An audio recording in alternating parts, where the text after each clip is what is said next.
What's up, guys? There you are. Can you hear me? Yeah, man. What's going on, man? Right. Your sound's super muted to me, but hopefully they can hear you. Yeah. Hey, Bobby. See, Bobby's already on board here. Dustin, looks like you're away from home tonight. Where you at? Ask somebody if they can hear you, because I can barely hear you on there. Can y'all hear us? What's up, Brian? See if my sound's... Roger, Todd. Got some people joining in. Can anybody hear Dustin? Can he hear us? Sound check. It booted me right out, so I don't know. Might have to read. He's good. Dalco says he can hear you. All right, sounds everybody loud and clear. What's wrong with your phone? You good, Dustin? Yeah, I can barely hear you, so you're gonna have to bear with me. All right, guys. Appreciate everybody coming on tonight. Man, this is the beginning of March Madness, crappie fishing. What it's known for is the springtime spawn. And, man, it is going on down here in the South. Dustin, can you hear me? I'm actually in the South, so I can testify to that. Where you at, Dustin? Let's play it. I finally made it to Grenada Lake. I'm in here in Mississippi. Been here the last 2 days. If y'all check GFB Outdoors post out, you'll see what we caught these last 2 days out here. The fish are on fire, choking those Bobby Garland baits. Yeah, that's right. Go ahead and you can start off with your today's bites that you kind of kicked out where you at, and show us sure. Tell us what you're seeing up there in Grenada. Yeah, so we 2 days ago was the first day on here, and I kind of just winged it off of past ways that I fished out here in Grenada, the ways the fish do, because I was here last year the same exact time.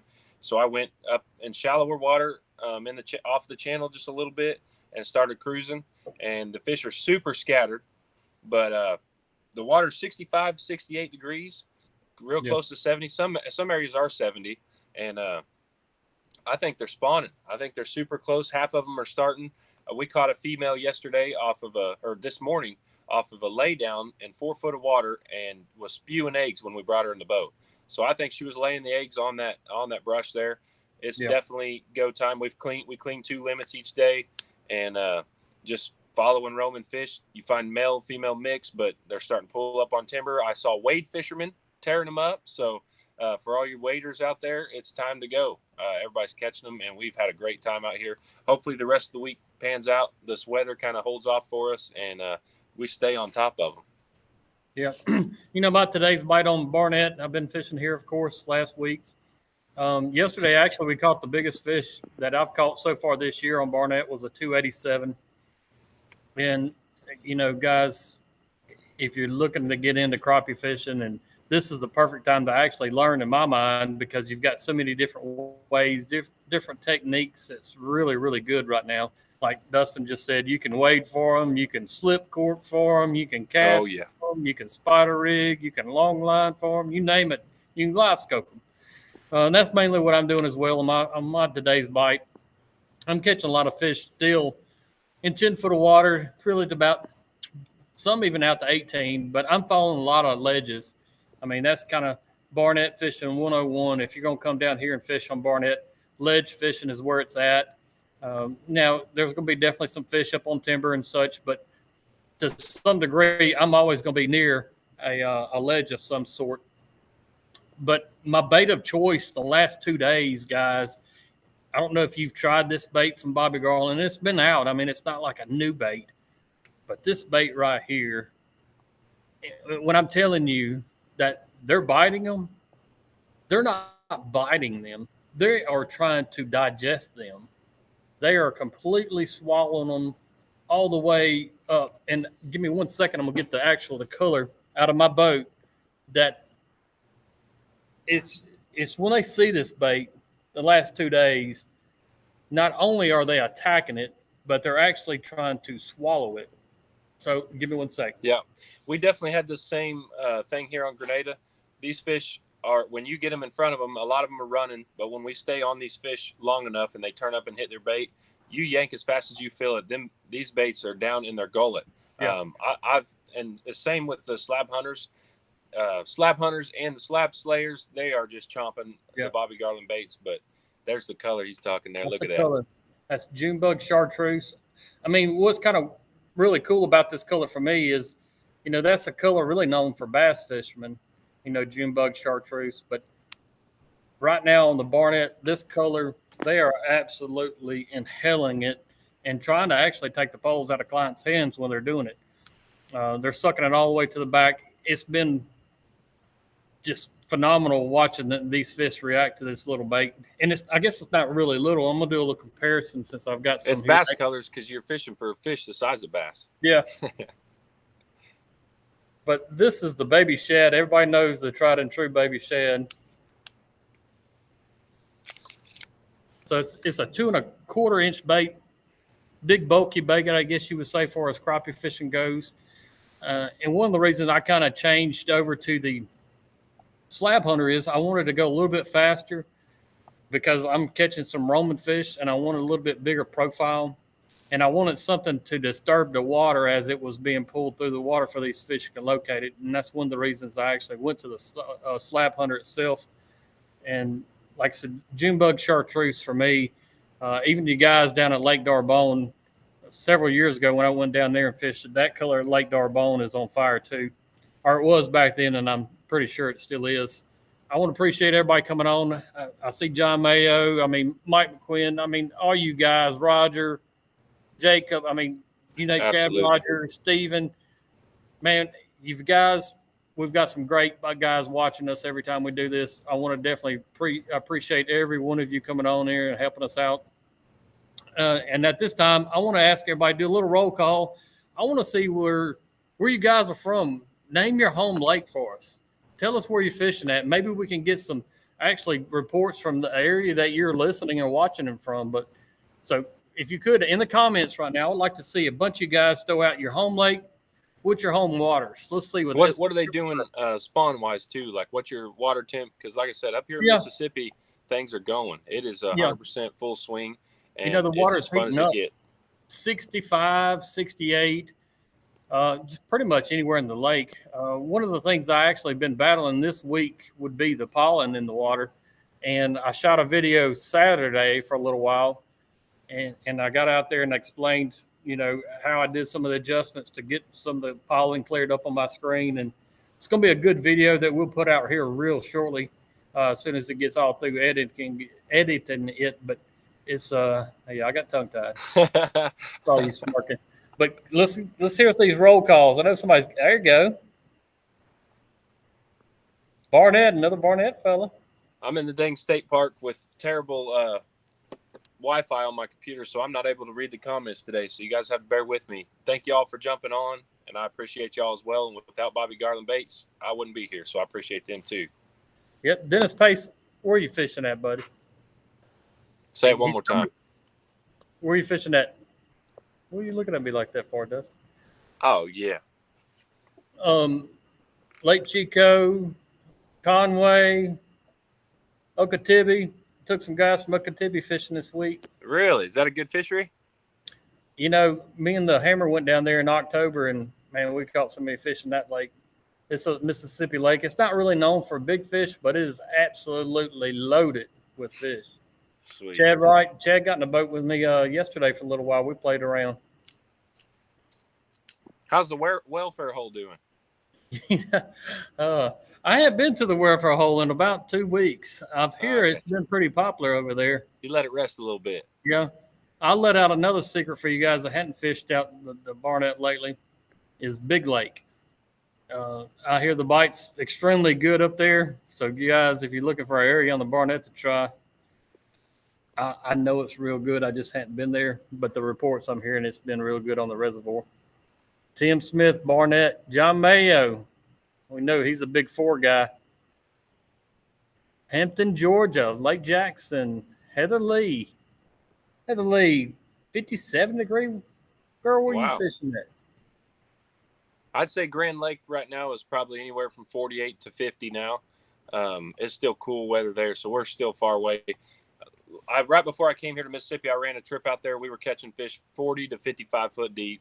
and we still pulled out and limited really nice fish for that lake. So we're a little ways out there on the north end, but the south end's probably warming up a lot faster. So, and another thing on these slab hunters he was talking about real quick is sometimes you want a smaller profile. Those ribs right there pull a straight line off when you peel them off. And you can get, if you don't want to go as small as a slab hunter, you can get a small bait just like that bad boy right there. You still get that crazy tail action, and it will pick up a few more bites. Just a little tip on that slab hunter. Another thing even about that same lineup about this particular bait, another thing about those ribs is it's really good about holding that gel scent, the slab juice. For sure. Yep. And the ribs also give a good vibration with that tail, so it's a good all in all. Another good time, man. I appreciate everybody comment. I mean, I see guys from all over the place watching. Millwood, Lake Kentucky Lake. Ooh, how's Millwood doing? I bet Millwood's starting to fire up. It seems like it should be getting close. Lake Erie. This good weather. Somebody give me a Millwood report. I'm sure Gath Ryder, somebody be on there. Kosciuszko. All right. Poverty Point. I always wanted to fish Poverty Point. I haven't been there yet. It is on my bucket list to be. I know it's not probably about 2 hours from my house here. So we talked about actually going over there and fishing this winter, but Poverty Point is actually, I'd like to go to that lake and fish. It's not too far from here. Guys, it's that week. It's that time of the week too. I want to hear some of the today's bites reports. And I see some guys already posting them up there. And Dustin can't help me read them out tonight, but yeah, I'm sorry, today bites. It pulled me off when I tried to hook it to the computer, so I got to keep it off. John Mayo. I seen John Mayo caught a few today, I believe. I don't know where he was fishing, but there were some good ones on that tailgate. Another thing I want to mention to you guys, I think right now, my goal right now for YouTube is I'd like to get to 10,000 subscribers. We have worked really hard with the Crappie Connection to get it there. We're about 7,300, I think, right now. If you guys watching, do one thing for me tonight. I know a lot of guys don't like subscribing to things, but it really helps us out at the Crappie Connection. It shows all these great sponsors that we've had through the years that you guys pay attention and you really buy into what we're doing. So if you're not subscribed already on the YouTube side of things, do it. And also you guys on Facebook. I know I'm asking a lot tonight, but on Facebook, under the Crappie Connection, if you could write us a review, if you feel like you've really gained some things from the Crappie Connection, from either today's bite, from the podcast to the shorts that we're doing, leave us a review. All these different things lets these sponsors like Bobby Garland Baits say, hey, you know what, this is worth something that we want to invest into for you guys to buy cameras and you guys to travel and you guys to pay for all this different things behind the scenes that we have to do. But if you would, leave us a review on Facebook. And if you're not subscribed on the YouTube side of things, make sure you hit subscribe. It's something that's pretty easy, but it means a whole lot to us. Helps us out a lot. It helps a whole lot. And Bobby Garland Baits, you know, like I said, in several of these today's bites, I've been with Bobby Garland Baits for years. They have come up with so many different custom things that fit my needs through the years and actually put fish in the boat with me every day. Just a great company that believes in fishermen and listens to fishermen. So cannot thank those guys enough at Bobby Garland Baits for supporting today's bite and the Crappie Connection to do these kind of things. And there's still new and improved stuff always coming from them guys. Yeah. They always got something brewing. So stay tuned to all that as well. Hey, Brad Egger. They're always on top of it. I'm trying to look back on some of these reports. Stephen Sullivan.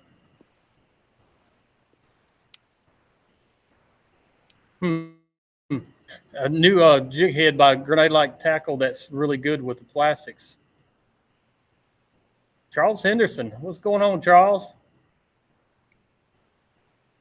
We appreciate you watching every week too, Charles. He just said that he watches us every week, and I know I've watched your name pop up on there every week. And Charles even contacts me every now and then about some other fish reports and things. But you guys, we want to help you guys out. So if you got any kind of questions about what we're doing right now to catch fish, and I'm a very blessed guy. I get to go fishing pretty much every day of the week that I want.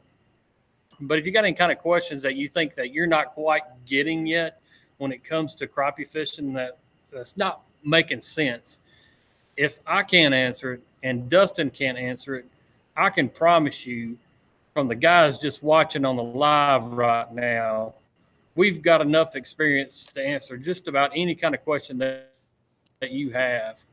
So hit us with any kind of questions that you got right now, and we'll see if we can help you guys out. There's no dumb question out there either. That's right. If you want to learn how to, spider rig, like I said, I know Tim Howell was on here earlier, John Mayo, and the list goes on and on. But definitely ask some of these good questions that you've got in your mind, because you're not the only one thinking about them. So hit us with those questions. Yeah, and I also appreciate y'all. Just even the private messages. Don't feel free to message me some questions you don't want to comment on here, or you got bigger questions, want to send me some pictures of the lake, yada yada. I've had some great conversations and talk with some people from all over just from this, talking about their lake, where I would fish and stuff like that. So I appreciate you guys too. You all know who you are. I know you're watching tonight too. So I appreciate it, and I enjoy talking with y'all. Yeah, another thing, really cool next week, I got somebody come to spend a couple of days at the house with me. Oh yeah, I heard you had a special guest coming. I got a special guest coming over. He's coming down. What he did, guys, he called up a fella. He's kind of having a hard time finding those real big fish, and he called up a fella that's going to have to come over there and show him around, show him the ropes real quick. I like that. I'm just teasing. I'm always willing to learn. Yeah, no, I wish we were on the Tuesday so I want to sit in that booth right there with that bait selection behind me, and that we both do one together. That would be fun.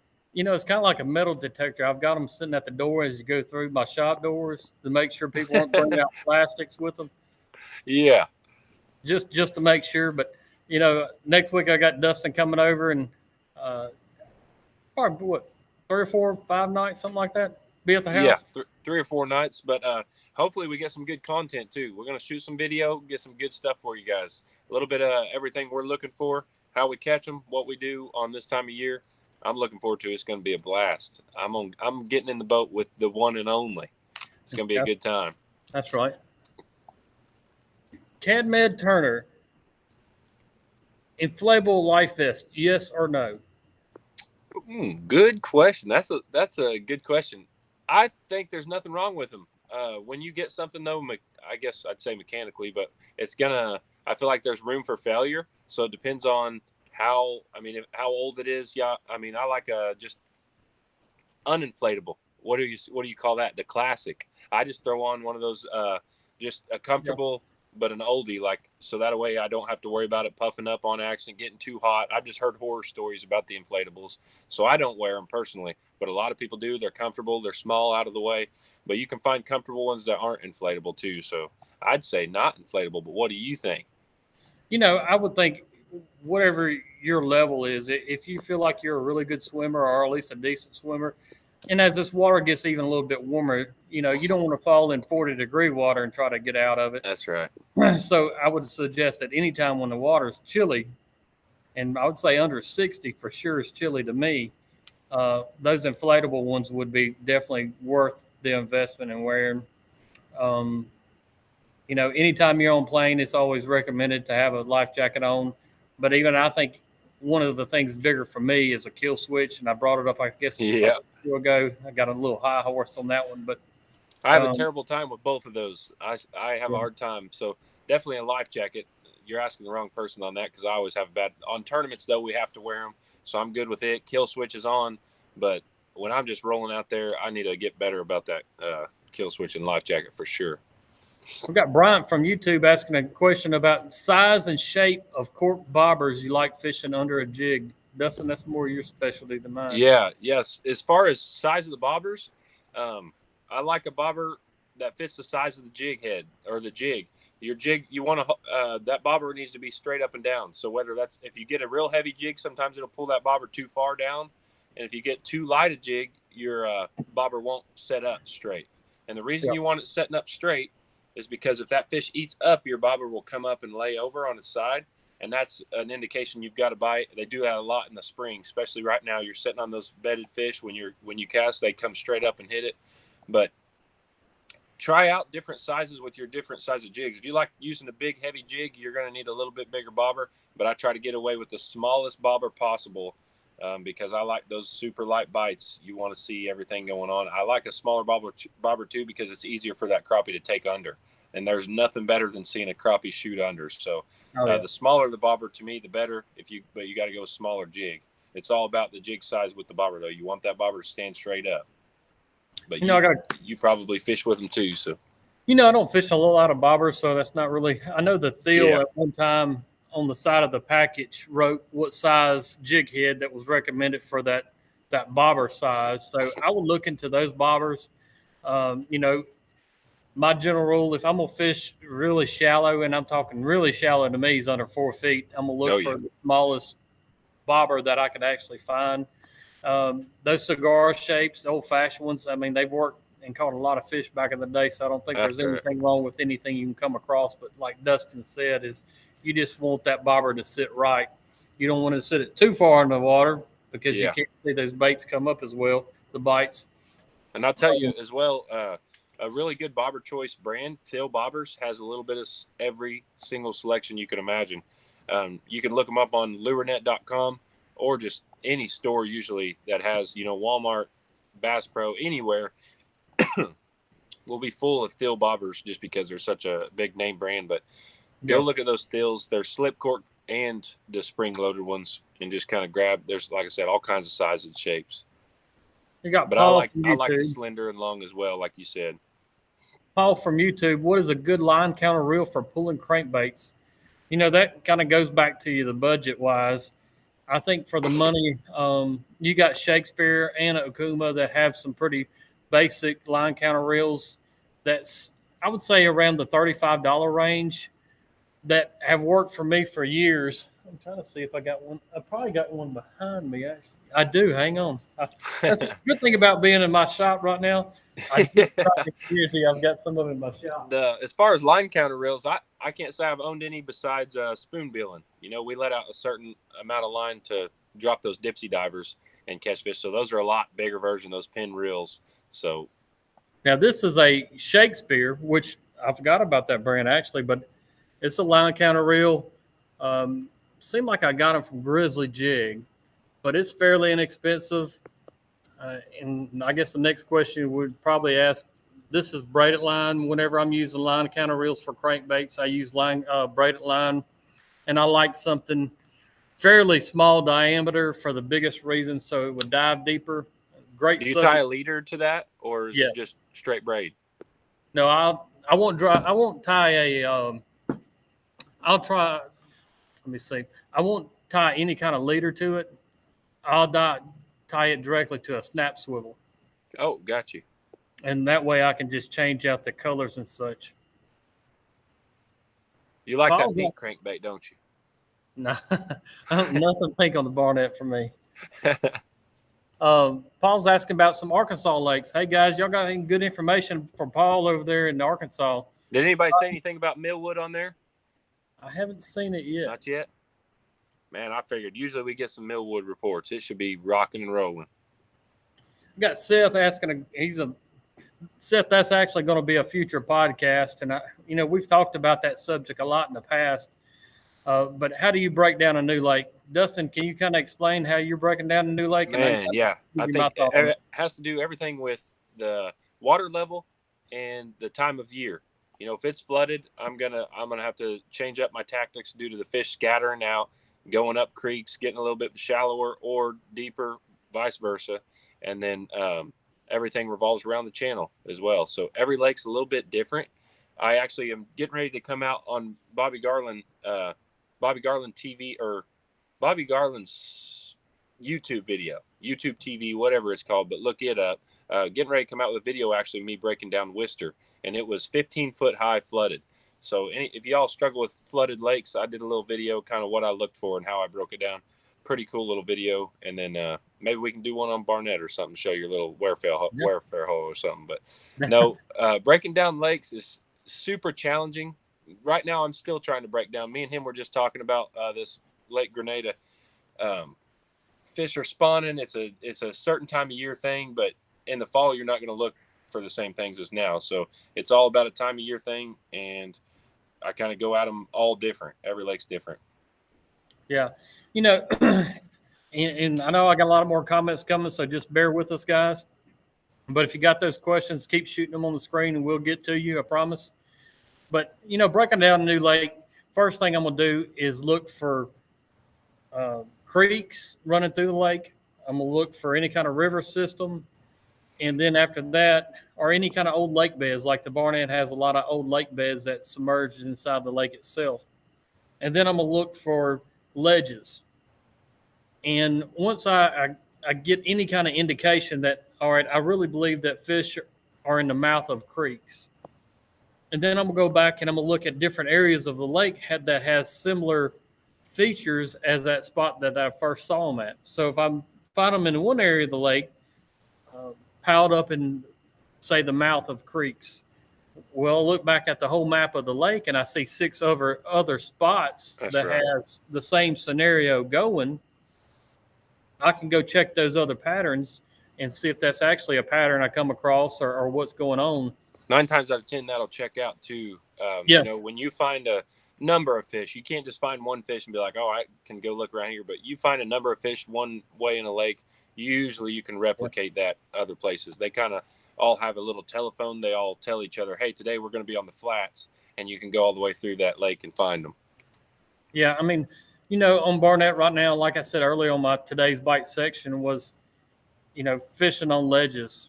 And, you know, there's fish scattered everywhere in the water column, and some of them are starting to pull up and get on some wood and different things and spawn on the rocks or what have you. But I'm really finding the better fish are right on the edge of the ledges. And probably any of you guys coming down to Barnett in a couple of weeks, y'all probably beating my stuff up. You know, ledges is a key for me. And then I look at that same depth and say, all right, I see fish mainly holding on 10 to 12 foot ledges, or let's say 10 to 15. So I'm going to look at some different ledges that has the same scenario in a different section of that lake and just follow through with it till I actually can confirm it all the way. All right, 100% I know that they're holding on ledges because I found that same scenario in different portions of the lake. And right now, which there's a tournament coming up on Barnett, and I'm not going to let the secret out. Yeah, but careful now. I see a really good big fish pattern on Barnett. I've seen it. I got to decide if I want to. We'll let you guys know right after that tournament. I got Taylor here. He's asking, what are some help to clean up the pollen on your live scope screen? Okay, yeah, I got a question for you. How does that 34 pertain to the 32 on the pollen? You said you were going to switch that and check it out. Yeah, you know, I did a video on it this past Saturday, and I have both transducers mounted on my trolling motor as we speak. I've got them both set up so I can unplug one and go back to the other. It's kind of a tough question because both of them have their place to me for me. I like the 34 if I'm looking for them in distance, if I'm looking for them past that 20-foot range. If I'm looking for them that 20-foot in and I'm going to hold a jig pole and live scope them, I like that 32 better, seems to me. One thing I don't like about the 34 right now is the cone angle, that degree. And Chad Wright actually gave me a suggestion on how to fix that, so I'm going to see if that works. But I did shoot a video Saturday. I anchored down, put the 34 on the screen, showed it, and it looked really good. And then come back with the 32, put it on the screen, adjusted it, and it looked really good. I think the 34 has a little bit better detail, but, you know, the biggest suggestion when it comes back to that question, I guess, more or less, is that, you know, find you a spot that you can just sit and adjust your settings back and forth and just play with them. even if you've got to go something erratic that you've never done before on those settings to see if you can clean up that screen. And I struggled with it. Actually, Monday was probably the roughest day I've had in a while as far as live scope settings. And, I noticed for me that when it was cloudy, that my settings were really bad with the pollen. And as the sun popped out, the screen kind of cleared up. I don't know if I'm no Garmin technician or anything, but it seemed to me that the pollen got better whenever the sun came out. And maybe it was just those settings that got a little bit more crisp or what have you, but that's yet to be seen all the way. But if you're looking to adjust your settings, I anchor down and actually changed the settings until we could see that stump and the fish better on the stump. And that's how we kind of adjusted them from that point. I would say the main thing I've noticed on between 34 and 32 is the 34, you can locate a target and see things clearer further out. That's one main thing that pops out and stands out to me immediately was you can crank that thing out 70, 80 foot and you can tell what a crappie is compared to a shad, bass, catfish, whatever, trash fish. When with a 32, I kind of struggle. I've got to get a little closer, get in that 30 to 40 foot range before I know for sure what I'm looking at. When that 34 is a lot cleaner and clearer further out. I will say that. Billy Ward, what's your thoughts on presentation, and does the way you tie the jigs on help or hurt you? Okay, ask that one more time. We got different things going here. Yeah. What's your thought on presentation, and does the way you tie the jig help or hurt you? Okay, yeah, got you. Presentation is probably the most important thing, in my opinion. A lot of people are starting to say that. We've learned with live scope. I would say I don't think the knots make near as big a difference as we think they do. I think it's just a confidence level thing. You can tie that knot any which way. If you put the jig and you present it right to the fish, they will eat it 9 times out of 10 if you're doing everything right with presentation and you've got the right bait on, because presentation goes a long ways. It's a big word. There's several things that go with presentation, but you drop that bait on the fish right, doesn't go under it, doesn't spook the fish, and do everything like I said lined up. I think the knots don't make a big difference to me. Palomar, loop knot, between all of them, I think they all work just good. I fished with all of them. I've never noticed a difference. But Brad, I'm pretty much the same way with Dustin on this. I don't think the knot is as big a deal as people probably make as well. I tie a loop knot. I know he ties like a Palomar knot. Yeah. We both catch fish every day doing it. So I can't really say, hey, that knot would be the difference maker. And I've been telling my clients this for probably the last month, is that these fish make you have the perfect presentation. At least for me, they do. Definitely. Every now and then we'll find a dumb one that'll go ahead and bite it. But most of these fish make you have the right presentation. And it's like whenever we're dropping a jig down to a fish, and all of a sudden he sees it and they start bringing that jig up. Well, if they stop that jig and that fish is following it, as soon as they stop, the fish just goes down. But if they keep bringing it up and up and up, that fish is going to come up and smoke it. And I tell them, you didn't have the right presentation. These fish are going to make you work for the right presentation to commit to getting bit. For sure. I agree with that. I definitely think live scope has taught us that presentation is bigger than anything else. I'll say another thing on knots is something I like to do sometimes if I'm struggling getting a bite. It's always, like I said, a confidence thing. But a Palomar knot is tight all the way to the eye hole of the jig.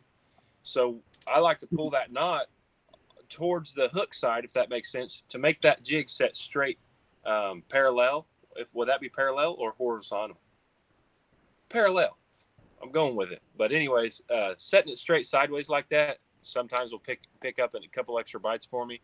When as a loop knot, you can't do that. And that's just one thing, one little thing, like I said, confidence. But I see, like you said, Brad catches fish like crazy every day, big fish with a loop knot. So same, I don't know if it makes as big a difference as we think it does. But like I said, that little trick of getting that bait set up like that helps. I seen this question, so I ran to the boat to answer it. I know Jordan from YouTube asked me how I'm keeping some of my soft plastics. You keep running off on me. I know. but this is just a worm bag, Oh and yeah. I've just got my baits inside the worm bag itself. And this sucker gets fished. It's dirty, it's grimy, smells like crappie, but that's how I store my baits. Yeah. I store mine just kind of in those slots. I keep them in the packaging though.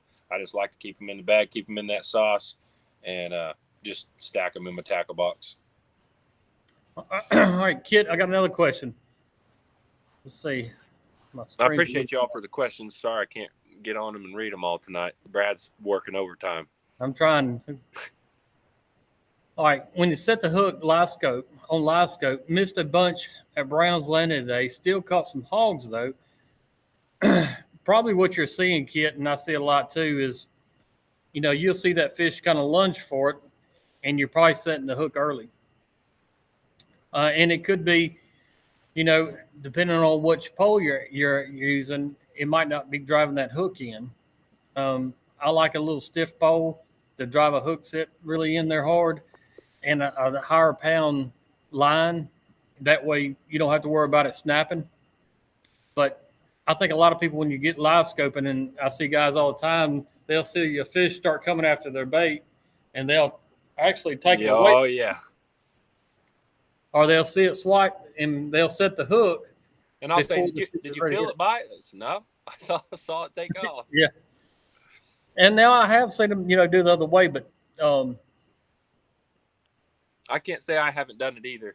You anticipate that bite so much when they start nosing up and you see your bait super close. You see it and you want it to bite it so bad that you feel the bite.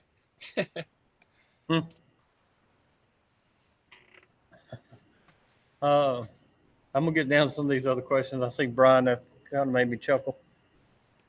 Stephen, how long do you guys think these females will stay really shallow with the males on the big four when they're actually laying their eggs? How long? Yep. I think it's a several week period. I think these fish come in and out. They'll run these channels like you said, and they'll run up there, lay the eggs where these males got the nest or set up for them, and they won't even dump all their eggs at once. They'll lay half of them or a quarter of them, come back out, and then maybe at nighttime, move back in. But I think they fluctuate for a few weeks at least at a time. And I think that's just their nature. That's the way they stay so prolific and do good, is because they don't drop all their eggs in one basket. No puns intended there. They drop their eggs several times, and especially these fish I'm cleaning, golly, they've got enough eggs it's unreal. So I think they're dumping several weeks.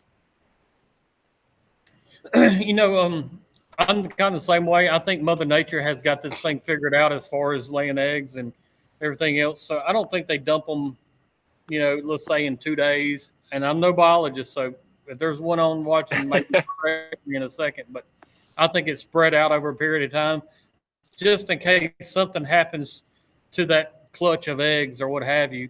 They have some more in that backup to kind of take its place. So I think it's probably, in my mind, I know on Barnett, I expect to see spawning fish all the way to the beginning of May, and we're at the 1st of March. So I think down here we'll have a 2-month spawn.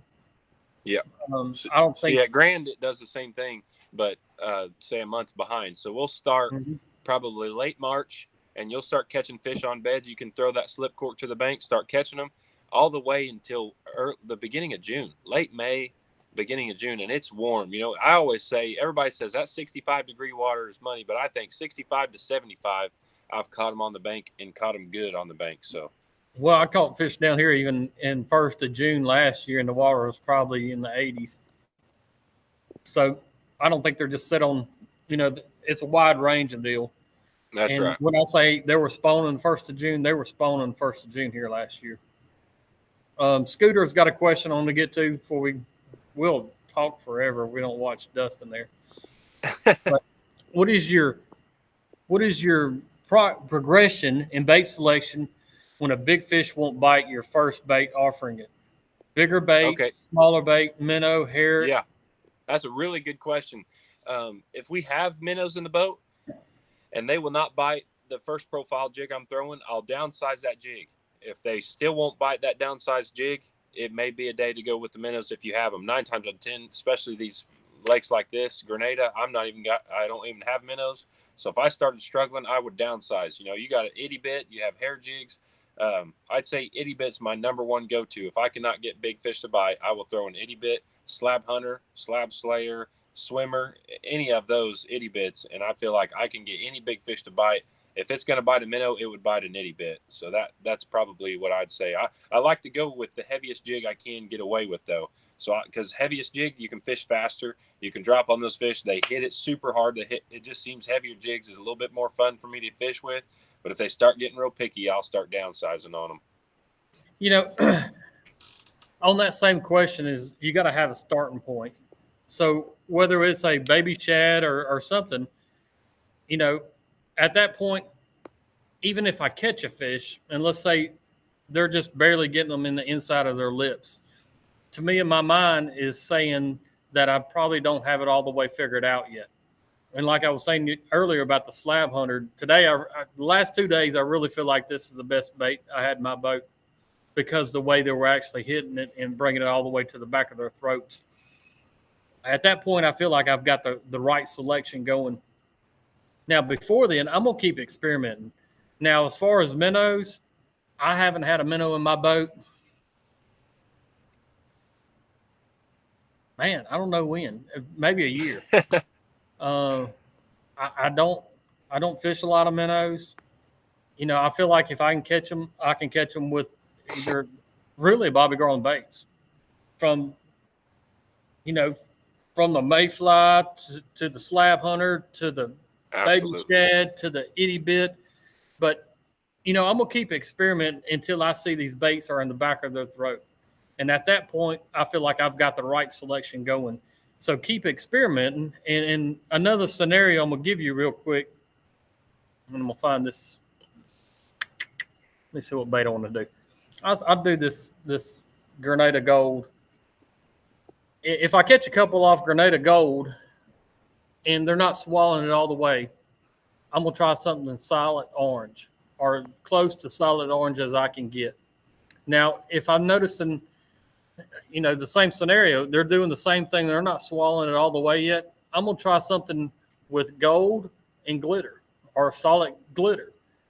I'm going to keep experimenting until I can find a bait that they want to swallow all the way to the back of their throat. The bad thing about the smaller profile baits for me is they're so light typically that bite can be really hard to feel. So I like a bigger bait because I feel like those fish try to kill it, just kind of like Dustin was kind of elaborating on a minute ago.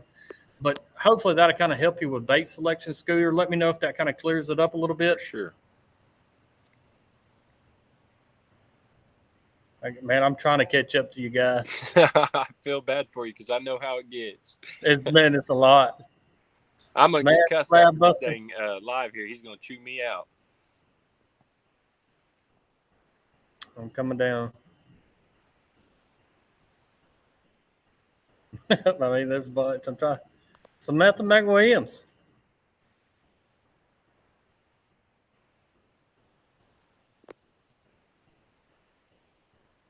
All right. Yeah, I like this question. Jason from YouTube says, "Hey guys, why do so many fish swim up to the weight and try to eat it while swimming it right by the jig, ignoring it completely? Is there anything you can do to get those fish to bite instead of the jig weights?" Man, I would definitely, if it was happening and I felt like my bait was above them, because here's what you might run into when you think the bait is above them, you're right in line with their mouth instead of their eyes. You want to stay up. Now, if they're swimming past the bait to get to the weight is a really good minnow/shad color. So if that's what they're going for, try switching to something the color of that sinker or your weight. But I would also take that weight off and run a double jig system, because then you no longer will have that problem, because if they go past the first bait to hit the second one, you still have a hook on it. But I would definitely try first, keep making sure that bait stays completely on top of that fish, because if that ever happens to me, it's because I might have missed my mark a little bit and they came and the first thing they saw was the weight, because they're looking a lot higher than we think they are sometimes. One thing that I do different, and I see that happen a good bit as well. I've seen it, I don't know how many times a day. And usually whenever we pulled that jig back up, that weight was too close to the jig head itself. And say I was having it 10 to 12 inches from that jig head, and at that point I moved it all the way up to say 18 inches above the jig head. And you might even have to go to a heavier size jig head below that weight to keep it vertical. That's one of the things I do different. And like Dustin said, it might be a color thing, but a lot of times if you can take that weight and slide it a good distance away from that jig or use a double jig setup, that should help that problem. Yeah, that is a good question. Appreciate it. That's a problem that I think a lot of live scopers have, is a fish coming up and hitting that weight. So hopefully that helps a little bit. We had a few do that today, but when they were following the weight, I could see it. And I'd say, up, up, up, fast, fast, fast, because they're chasing the weight. And usually they can pick it up, pass them a little bit faster, and let them see that jig instead of the weight, and they'll just hit the jig. So I've done that a few times. Yep. All right. Bo, here's a question from Bo. What's the best way to put big crappie in the boat while using a long rod? Ooh, another good question. Long nets. There's several ways that people do that. My preference, if in your shallow water, is the reason I would think he's asking that, but leave you enough rod or enough line out that when you lift the fish up, and if you're not netting it, of course, when you lift the fish up, it's exactly the length of the rod, and you'll pick it up and it'll swing right into your lap. You can catch the line, vice versa. If you're fishing shallow, say you're in 6 foot of water, I take my hand and pull that line out. I still don't change the length. I still have my rod length of line out, and I will pull my line like this, and it drags my tip up to about 5-6 foot of water. So when I hook that fish, I'll let this line right here slowly out, but while keeping pressure, and I'll pull that. And then when I'm out of all that pressure, I'm just in the same boat I started in. When I'm running guide trips, I'll have my guides up front, or my clients up front. I'll stand behind them. When they hook a fish, they won't touch the reel or nothing. They just spin on their seat and drag it to the side of the boat. I'll be waiting at the side of the boat with a net, and I'll just net that fish up. So those are the two best ways I've found. If you get stuck with too short of line out with that rod, you don't have at least half to the full length of your rod out with line, you'll get stuck trying to send a 2-pound fish in the air because you don't have enough line. A lot of times, too, people will set the drag to when you set the hook, they'll pull that drag out and let enough line out, and then lift the fish to them. The only thing I found with pulling the drag out is when you're doing that, you're giving the fish a little bit of slack at a time, and you can lose that fish. So that stresses me out when people do that as well. I think it's a preference and a confidence thing as well. Whatever doesn't lose enough fish, but those are 3 tactics. Just dragging them down the side of the boat and having your buddy or somebody sitting there, or pick them up over the side of the boat. You never have to reel or lift the fish. You just drag them up, set them in the boat, and that helps as well. But I'm sure Brad's got a good little technique too. Well, it kind of goes back to spider rigging days for me. You know, we used to spider rig a lot of times, especially in the spring when they went shallow. We used 18-foot rods, and it was all about the drag and a long net. Those were the 2 keys for us to putting fish in the boat.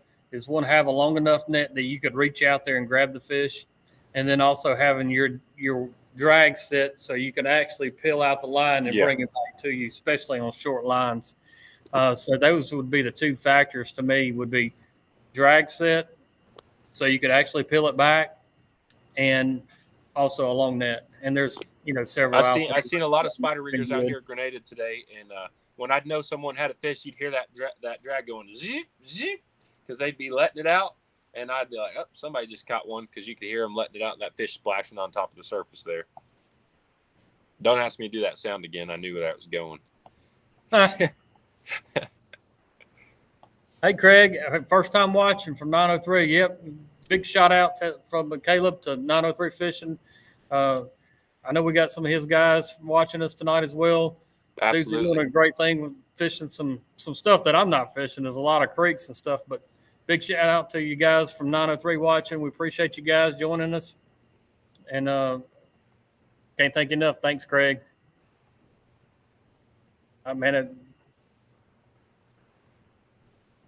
Judson Lambert, the crappie's still deep on the res. What color are you using? Like I said earlier, that color. Come on now. Junebug chartreuse. Look at that dude. That's my color. Off-the-wall colors. He kind of grabs those weird stuff over there. Back in the memory bank. That's fun.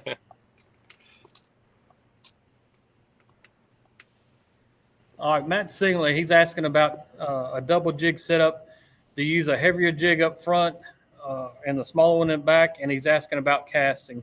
Matt's been in the boat with me, and he's probably leading me onto that question. Yeah, I was going to say, it sounds like he talked about exactly what you got going in the summertime. Yeah. But if I'm running the double jig setup, I always, like I said, get away with the heaviest possible. I go with the heavier jig on bottom, though, so I don't run into as much tangling. If you go with a heavy jig on top and a light on bottom, when you go to drop, that light jig's going to not fall as fast as the heavy one, and you're going to run into a big mess. So I would run a heavier jig on bottom and a smaller jig on top, or two of the same size jigs is what I like to do. Not me. Because I'm dropping straight down most of the time. I'm not casting. Yeah. So casting the brush piles. You know, summertime on Barnett fish are real finicky, and I have to downsize. So I have to put that, what I would consider my key presentation on the back side of that line. And that's going to be the itty bit. So I'm going to put a 1/48. And we just went a little bit opposite there, didn't we? We did kind of go opposite. But I mean, it's one way to skin a cat right there. That's it's why we all about confidence. I would definitely push. There's so many ways that people can catch fish, and it's cool that we both have different styles, because I've had several clients in the boat that had been with several guides, over 14 or 15 guides, and it's crazy to me, because he said out of all 14 and 15 and great guides to make a great living out of it, he said not one of them do the same thing or fish the same way at all. So that goes to show you there's a lot of ways to do this, and everybody does a little bit different way and thinks, there's only one way, but there is several. Matt's asked me about the calibration of this. Right, yeah, I know it's not calibrated. This sucker right now is kind of in retirement, sitting on the shelf for the moment. It'll get pulled back use. Usually how I calibrate them is that I'll use a cheap mono, like a 40-pound mono, back it up, say 400 feet with a cheap, and then come back and put some braid on there to calibrate it right. But that rod's not in, that reel's not in use right now. I'm trying to catch up to you guys.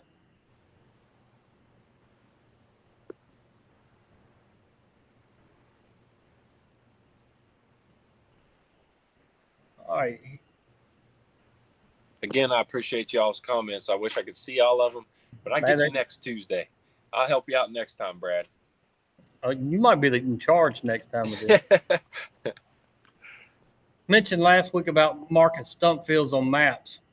Can you get a little more information on how you're doing that? On my mapping, like Barnett has a lot of submerged stump fields in it. And right now we're at winter pool, which that's the lowest water level that it's going to be at. Now, when we get to summer pool, a lot of these stump fields are going to be underwater. And if you have a really big concern of that, the best thing to do for me, in my opinion, would be to go on the outside edge of these stump fields and put you some type of symbol on your mapping unit, whether it's crossbars or, whatever kind of symbol that you can really say is, I don't want to run through that area, and map all the way around that stump field with waypoints with that particular color. That way, at a distance, even when they're covered up, that they'll still highlight and show out on your units. That's not a safe area to run. From the Garmin's units to the Lowrance to the Humminbirds, every unit that I've seen highlight these stump fields on their mappings. You might have to buy the Navionics chips or different things like that for them to show them, or the upgraded chips for your units. But they'll mark them like that. But if you don't have that confidence just looking at that unit and you want to see a little bit further away, is go on the outside edge at winter pool and mark those stumps with a symbol that in your mind says danger. That way you don't run through them. That would be a good tip in my mind on how I would do it. Yeah, I'd kind of go at that the same way.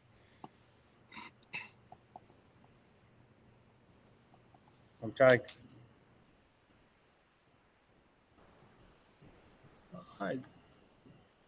Cadman Turner, where's a good place you can find paper hard maps of lakes? I know this one. That's a good question. Brad's gonna have to. I'm all digital now, so Yeah, That's back in Brad's day, you know, long time dinosaur ago. days. He probably got paper maps of everything. He'll tell you exactly where. Won't you, Brad? Come on, tell him. Yeah. Grizzly jig. You know, we were up there back in February. Or was it January? Anyway, we were back there a couple months ago, and they have, I don't know how many different maps of these particular lakes, but they have just about every map that you can imagine as far as finding a paper map. That would be my first stop. I can't recall the manufacturer of the paper maps, but I know you can Google it and find it. But call Grizzly Jig first off. Tell them that you're looking for a particular map. Tell them Brad from Crappie Connection sent you. They'll be glad to help you. Terrific folks up there, but that would be a great resource for me, in my opinion, to go look at it. That's awesome. Brad Egger. Hey, Brad, I appreciate you coming on here, buddy. Man, he's here every Tuesday night with us. Heck yeah. I appreciate you, Brad. Question, man. When you say a ledge, can that be a 7 to 8 foot deep ledge, or are they always deeper? And the answer to me is it's whatever I'm seeing the fish on. You know, a ledge could be as little from, say, going to 6 foot of water to 10 foot of water. That dip right there, that particular ledge, if I'm seeing those fish really hanging on that depth range of ledges, I'm going to go back and look for that same pattern in different sections of the lake that kind of match up to that scenario. And that gives me another place to go check. Another thing that I've seen this week too is some of these ledges, there's features about them that's drawing more fish than just that depth range. There's something else drawing them to those ledges more than different areas on the ledge without letting them. Easy. I'm trying to hold back. I'll let you know before long there. But no, I would agree. Ledges are definitely all sorts of ranges of depths. I've found in really deep ledges, and I've found them in shallow. Especially Grand, you get in ledges 40+ foot deep sometimes. So I'm gonna answer Trey. I know Trey McWilliams. He's asking about the new top hat jig color. I have not, Trey, but I'm sure it's good, buddy. You know, this is our future right here speaking on YouTube. I'd love to see it, Trey. Send me a picture of it. Shoot in the comments. I'd love to see that color. I got a sneaky suspicion that Mr. Crappie Trey here has a input on this color that he's asking me about. So show it to me, Mr. Trey. I can't wait to see it from you. That would be cool.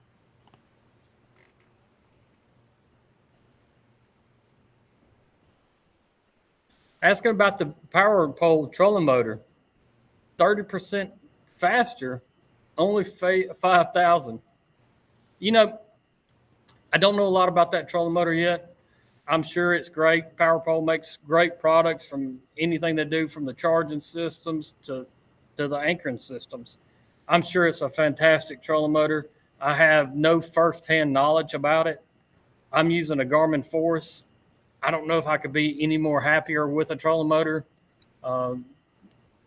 So I'm sure it's great. I just don't know anything to the point that I can really say that I believe it's better than others. Yeah, that's right. I'm the same boat there. I use a Garmin as well, and it's going to be a hard one to beat. But I don't know very much about that trolling motor yet, the power pole trolling motor. And on the top, Brad, have you seen pictures of them or seen videos or anything? Not that particular of what Trey's talking about. I know it's a new color. Top Hat Jigs is a big sponsor for the Crappie Connection. Cannot thank them guys enough.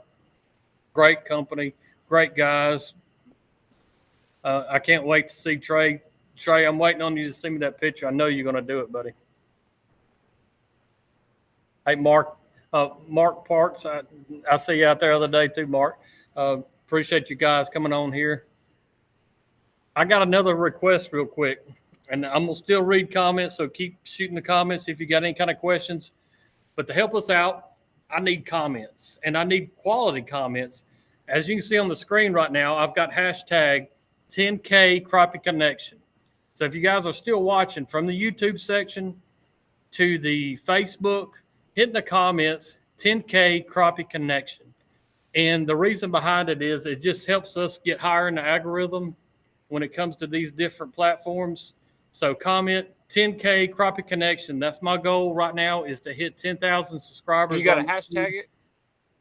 Yes. Well, you don't have to, but that's just a request. I got you. Hashtag. You ain't cool unless you hashtag it. You know, Brad Egger, he's having trouble seeing fish on the bottom with both transducers.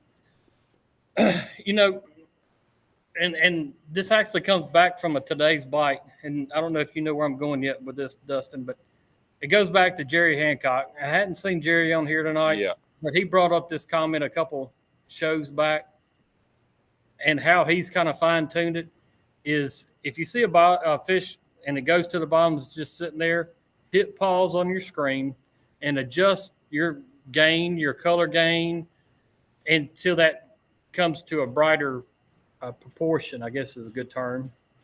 But use that pause button. I haven't done it enough in the past. Chad Wright jumped in my boat the other day, and we played with that a lot. And I'm going to use it now more. I'm learning as I'm going, even fishing every day. I really didn't realize how much that feature can help me out is just by hitting pause on the screen and then playing with my settings. That way I can see whether it's a brush or stumps or Right. fish suspended or fish on the bottom. But use that pause button a lot on your units to adjust your settings, and that's going to help you out a big part, Yeah. in my opinion. And don't think either that we all have our settings where bottom fish are just easy to see. No matter what settings you put, it's still a challenge to see fish off the bottom. So it's just kind of something you got to get used to. A lot of fish here in Grenada are on the bottom as well. And it's just something I kind of have to train my eyes to because I'm not used to it. But a few settings will definitely help. Two episodes ago, you can go back and watch. Jerry Hancock gives a good little series of what he uses for bottom fish and fishes for him a lot on Lake Fork. You know, Craig, he's asking how often do we do these live chats, what time and day. You know, today's bite, like I said, it's brought to you by Bobby Garland Baits. It's every Tuesday night, 7 p.m. Central Standard Time. Dustin's on here with me. Quit rubbing your eyes. This is an every week deal for us. And guys, I know from me personally, you see how my glasses on, but I enjoy doing these things with you guys every week. I know Dustin does. Absolutely. And we cannot thank for everybody coming on here enough. This helps us a ton, and hopefully it's helping you a ton out there as well. So if you got questions, shoot them to us. I appreciate you guys very much as well. And all the questions keeping Brad busy. Hopefully next Tuesday I'll definitely help him, guys. But today I'm super thankful for y'all. And like I said, it is brought to you by Bobby Garland. Without him, I wouldn't catch fish and I wouldn't be here. I'm trying to read these questions here. I think y'all remember hashtag 10K Crappie Connection. I want to see those comments when I get down to them.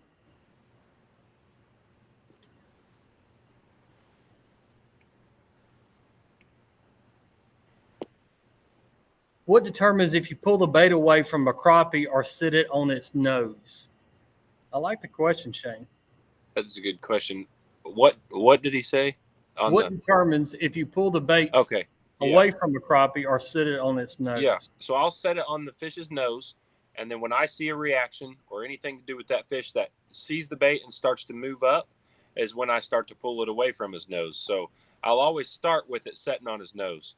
Then when he starts to show me he's coming to get it, I'll do what any natural bait fish would do and start slowly running away. Bait fish will run super fast away, but we're wanting to catch them. So we're going to slowly go away like we're wounded or hurt and bring it up. So I'm doing both on every presentation, 9 times out of 10. I don't even, a lot of people say dead sticking. I don't even dead stick really. I will still give that bait action, somewhat of an action. Yeah, I definitely agree with that. Same thing.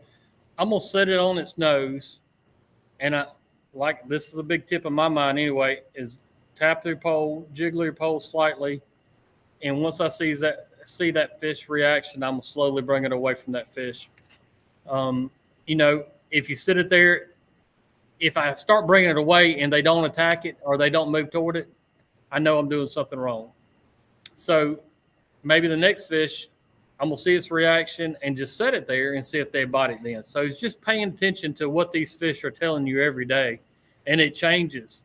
I mean, one thing I might say today, might not work at all tomorrow.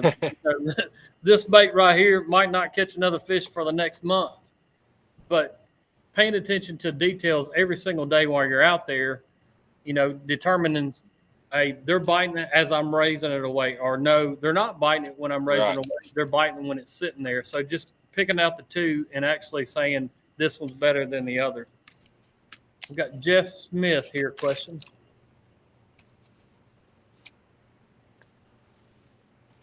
What did I do wrong? Friend caught his limit Saturday using minnows. I fished the same spot yesterday with minnows and only caught one. That could be, if you wasn't there the same day, don't ever put a different day with another one, if that makes any sense. Yesterday, if I caught a limited fish, I can't guarantee you one tomorrow because every day is super different. If you'd and timing thing too. So if you would have went there maybe 2 hours later, those fish would have ate a little bit better. So if you were seeing the numbers and couldn't get them to bite, it could have just been that place at that time. But as we always say, try that slow raise action when those fish are following it. But other than that, if he had caught the limit the same day, then maybe it's boat control, something just a little bit different. But if it's a different day, it's hard to compare yourself to others on that. Stanley from YouTube, do you ever use scents? Absolutely. I use scents a lot. I throw all kinds of different scents on my bait a lot. If I can't get them to bite, that's something I will do. Yeah, it's one of those things. In my mind, I'm thinking it can't hurt anything. Exactly. If I start getting confidence putting a scent on there, I'm gonna keep putting scent on there. And then all of a sudden, it's just about that confidence. And if it's working, keep putting the scent on there. And my set, like I said a second ago, is it can't hurt anything by putting scent on there. So if you're getting a tough bite, throw some scent on there. See what happens. Just make sure to wash them hands afterwards, and that stuff will really get raunchy. Now, be careful putting it in the truck. Those canisters, don't let them blow up. Jed, I also like dipping my scent as well. They have, garlic scent and stuff with dips, different colors. I try it all. Like he said, it does not hurt. So get crazy, experiment with it. I'm going to respond to Brian Avery. Brian, I can tell you pollen is a big issue.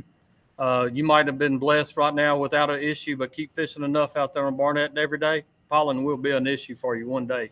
Promise you, brother.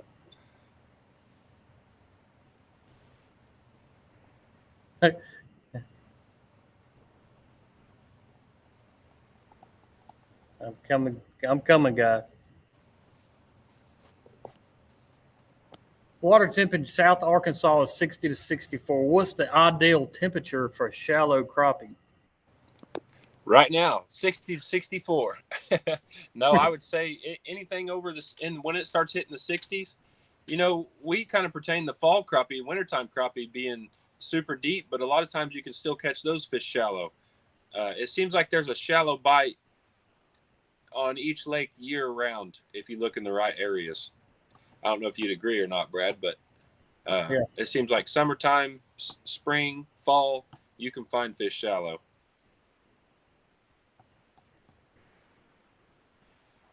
I'm trying to get down here. It's a bunch of questions, a bunch of comments, guys. I appreciate some of these other guys stepping in and answering questions that I can't get to yet.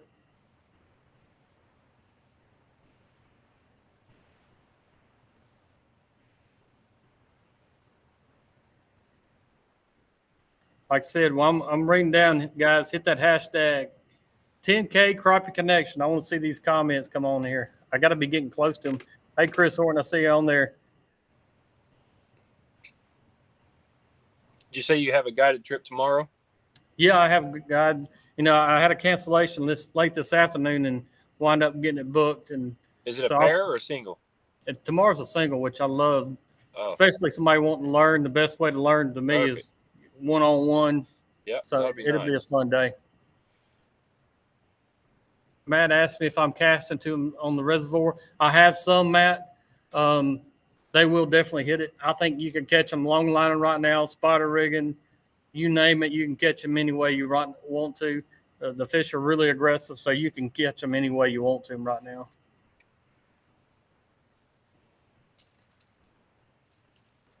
Jimmy Peterson, appreciate you watching.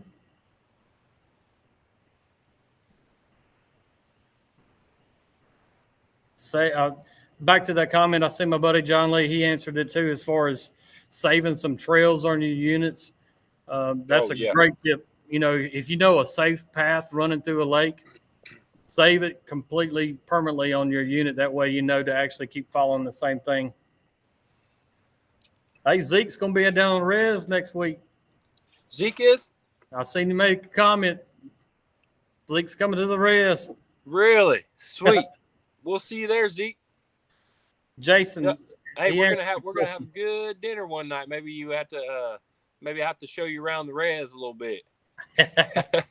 y'all boys show me around the res a little bit. I want to go back and actually sit back and chill out. Yeah, I hear you. Any guys, I tell you what, if you see me at a boat ramp in the next couple of weeks, I'm gonna throw a bunch of Crappie Connection hats in my truck. If you guys want a Crappie Connection hat, see me at a boat ramp, I'll be glad to give it to you guys. I appreciate especially my res buddies around here chiming in and commenting with me every time we get on this deal. So I'm gonna have some Crappie Connection gear for you guys just for watching. Come up to me. I had a guy today while I was fishing. He kind of come up by me and he said, "Man, I like watching y'all's videos on YouTube and listen to the podcast. Man, that tickles me to death. I really appreciate it." So in lieu of that, I'll have some Crappie Connection caps in my truck. So if you see me, let me know, and I'll be glad to hook you up. Tell them about the hug deal you're giving. That was you. You get Dustin next week only. If you get a hug, next week only, Dustin giving hugs away. If they give you a neck-to-neck hug, isn't it a hoodie? Is that what it's going to be? No. I think he's got a hoodie, box of hoodies, guys. He just kind of shy about that. It was something we talked about earlier. He didn't want me to really say. He doesn't like to say it, but I will. If you give him a hug, he will actually give you a hoodie out of there instead of a hat. So a little bit of more sentimental value. He's going to give hoodies if you give him a good hug at the ramp. And I'll send you guys a picture of his truck so you know which ramp to, when you find it, to wait on him. Hey, guys, I appreciate the comments. I see these 10,000, the 10K Crappie Connection comments, guys. I appreciate them. Please, again, if you hadn't subscribed to us, hit subscribe, follow. On the Facebook side of things, leave us a review. It's something simple, but if you think about it, if you're looking at different things on the internet, there's always nice to read reviews. Quit yawning, Dustin. I seen you. And thank you guys for all the questions as well tonight. I've had a good time, and I appreciate it. And I can't wait for the next few days out here. We'll have a good res. My wife even said 10K Crappie Connection. I appreciate that, April. I got to give her a special shout out. Hoodie for a hug? Well, I tell you what, yeah, I'll do that. All right, that's what I'll do I like that. to hear. Hey, Absolutely, he's getting soft with his old age, guys. He's starting to soften up there. I'll do that. I'm game. I really appreciate you guys watching. I really do. I will throw some hoodies in my truck. Now, you might have to message me. I might not have your size in my truck because, I mean, I only got a limited amount of space here. I ain't going to go that far, but, yeah, that's a deal right there. That's a good man. If you say, hey, I'm subscribed on YouTube, I'm subscribed on Facebook, I watch you guys, I seen it on today's bike, I need my hat and a hoodie, I'll hook you up. Look at that. That's what I'm talking about. But don't forget the hug, because he does want the hug. He just trying not to admit it. Now, and yeah, the thing you got to think, Dustin, now I've been sweating all day out on the water. Oh, yeah. Hopefully I smell like Amber fish. Romance is what you smell like because you be trying to keep away from the biting flies. You got that all and sweat. Yeah, good try. That's a good try. Maybe next time. Hey, guys, if you see me there, too, I'll be giving out hugs. I love y'all. And I'll have the GFB truck logo out there. You guys can't miss it. Look up GFB Outdoors on Facebook. And if you see me, I got some goodies for you, too. And I'll only be there Thursday through Sunday. So come find me. Hey, Jeremy, I appreciate you, man. He says, I literally didn't catch crappie until I binge watched 50% of the Crappie Connection podcast. That's awesome. I like that, man. That's what you like to hear.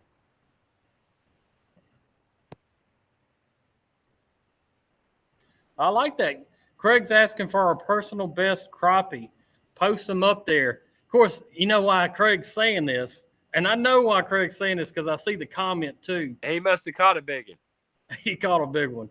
18 3/4, 4.2 on my wall. That's what Craig from YouTube. Ooh. Now Dude. we got to know where that was caught at. Yeah, don't leave us hanging that Yeah, close. you got to give us a that fish close. report to where Finish that fish was caught. And I don't mean like right here. I mean, what lake was he caught at? You know, we want to know. You know, a lot of people are real quick to saying how big a fish they caught, but never tell me where, and I don't understand that. I tell you what, next week we will do that. We'll have a section just on big fish. There we go. And I've got one. I've got one in mind.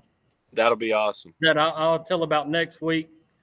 Dustin might catch one. I tell you what, Dustin, you might get in my boat next week when you come down here, and I'll see if I can help you out. Dang, yeah, maybe. Get me a big one. Yeah, I'll see if I can help you out next week. I appreciate it. Yeah, next week, Thursday through Sunday, we'll be after them out there.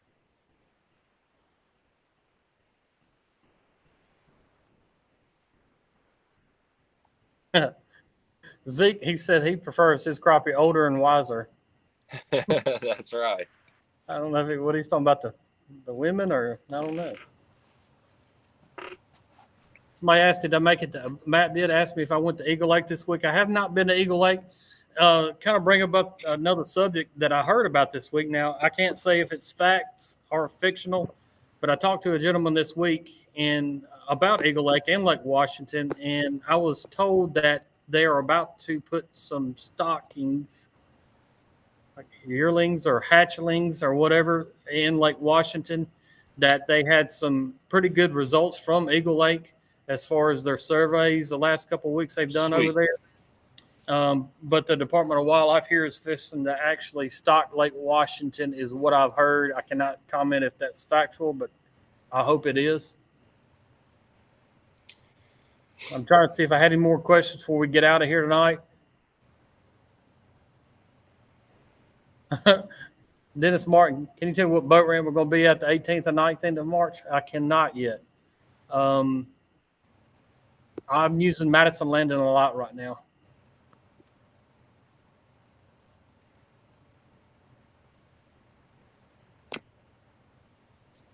Appreciate all these 10K hashtags, Crappie Connection. Guys, they help us out a lot. Like I said, if we get off here tonight, make sure if you hadn't hit subscribed on YouTube, do it real quick. Turn on your notifications. We're on here every Tuesday night, 7 p.m.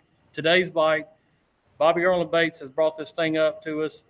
They kind of got me and Dustin together, kind of, what would you call it? Matched us together for this deal. For sure. Two different outlooks at everything. He's the young gun. I'm the smart guy. He's the old stud. I got the looks. Yeah. Oh. I mean, I couldn't help it. No, I appreciate you guys very much. I've enjoyed this evening.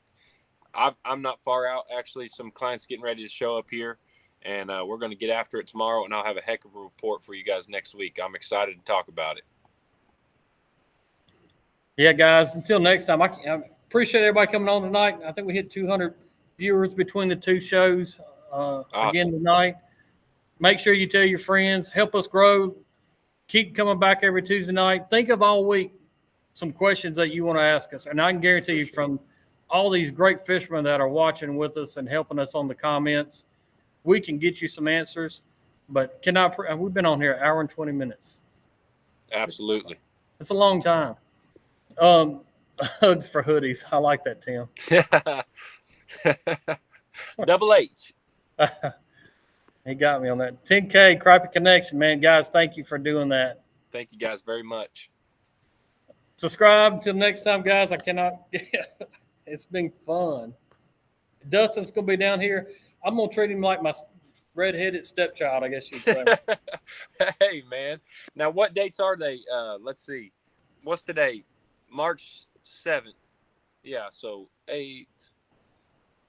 So it'll be around the 13th through the 15th, 17th, somewhere in there. So next weekend, guys. Not this weekend, but next. 16th, 17th, 18th, and 19th, right? You bet, yeah. We'll be out on Barnett having a good old time. It'll be it should be illegal to how much good time we're going to have out there. Y'all come out and enjoy. All right, guys. Till next time. You got Brad Chapel here. Thank Y'all you. keep Thank it you. Thank you. crappie. Young gun. Young Holla. gun, good looking guy. Holla.